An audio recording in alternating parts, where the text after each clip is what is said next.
ఓం సాయిరామ్.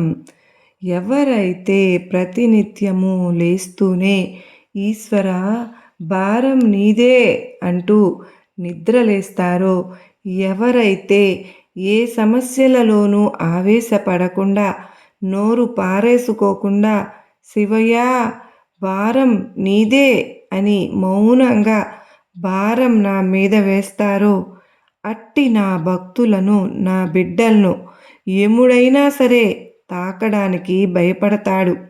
బిడ్డ, నువ్వు నన్ను నమ్మావు, ఇక నీ బాధ నాది, నీ సంతోషం నా సంతోషం, నీ కోపం నాది, నేనే చూసుకుంటా. బిడ్డ, నేను ఉన్నాను, ఎప్పటికీ నీతోనే ఉంటాను. నన్ను నమ్మిన వారి బాధను నేనే మోస్తాను.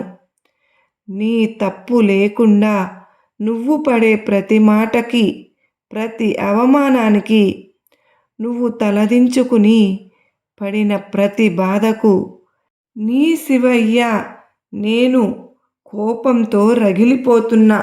ఖచ్చితంగా నువ్వు పడిన ప్రతి బాధకు అతి శీఘ్రంగా సమాధానం చెప్పే తీరుతా. నా మీద నమ్మకంతో ఉంటే భారం విని నువ్వు నా తల్లి, నువ్వు కోరుకున్నది ఏదైనా సరే నీకు దక్కలేదంటే, నీ శివయ్య నీకు ఇవ్వలేదు అంటే దాని అర్థం అది నీకు మంచిది కాదు అని.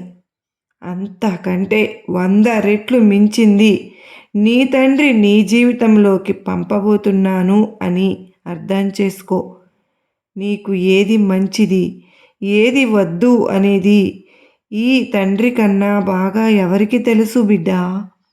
నా బిడ్డగా చెప్తున్నాను, నేను నీకు ఇచ్చింది ఏదైనా సరే మనస్ఫూర్తిగా స్వీకరించు.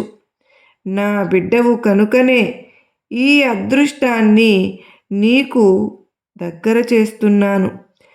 ఈ అదృష్టానికి కూడా నోచుకొని వారు ఈ ప్రపంచంలో ఎంతోమంది ఉన్నారు తల్లి. ఎప్పుడూ కూడా ఎటువంటి పరిస్థితులలోనైనా సరే నోరు అనేది పారేసుకోకూడదు. నీ తప్పు లేకుండా నిన్ను మాట్లాడినా కూడా నోరు పారేసుకోకు. మౌనంగా కళ్ళు మూసుకుని నన్ను స్మరించుకో చాలు.